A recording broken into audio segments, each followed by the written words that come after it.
it seems to me that the way that you fortify your faith in being and in life, in your own existence, isn't to try to convince yourself of the existence of a transcendent power that you could believe in the same way that you believe in a set of empirical facts. I don't think that's the right approach. I think it's a weak approach, actually. I don't think that's the right cognitive technology for that set of problems. That's more technology that you'd use if you were trying to solve a scientific problem. It's more something that needs to be embedded in action rather than in stateable belief. And the way that you fortify your faith in life is to assume the best, something like that, and then to act courageously in relationship to that. That's tantamount to expressing your faith in the highest possible good. It's tantamount to expressing your faith in God. And it's not a matter of stating, well, I believe in the existence of a transcendent deity, because in some sense, who cares what you believe? I mean, you might and all that, but that's not the issue. That's not the issue. The issue, it seems to me, is how you act. And I was thinking about this intensely when I was thinking about Nietzsche and Dostoevsky, because of course you know that Nietzsche was the philosopher who announced the death of God, right? And who was a great, great critic of Christianity, a vicious critic of institutional Christianity, in the best sense, And he announced the death of God, and he said that we'd never find enough water to wash away the blood. It wasn't a triumphant proclamation, even though it's often read that way.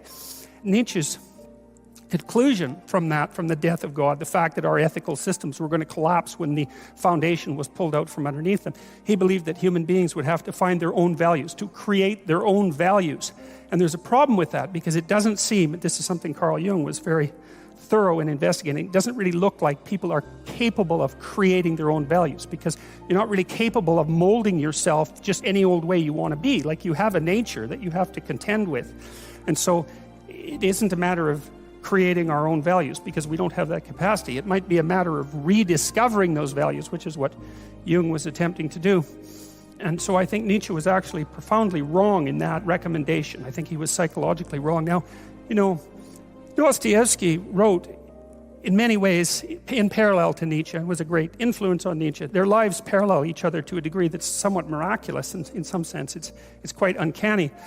Dostoevsky was obviously a literary figure, whereas Nietzsche was a philosopher, a literary philosopher, but still a philosopher. And Dostoevsky wrestled with exactly the same problems that Nietzsche wrestled with, but he did it in a different way. He did it in a literary manner. And he has this great book, The Brothers Karamazov, and in that book, the hero of the book is really Alyosha, who's a monastic novitiate, a very good guy, kind of not an intellect, but a person of great character, but he has a brother, Ivan, who's his older brother, who's a great intellect and a very handsome soldier and a brave man. And like Dostoevsky's villains, Ivan isn't exactly a villain, but that's close enough.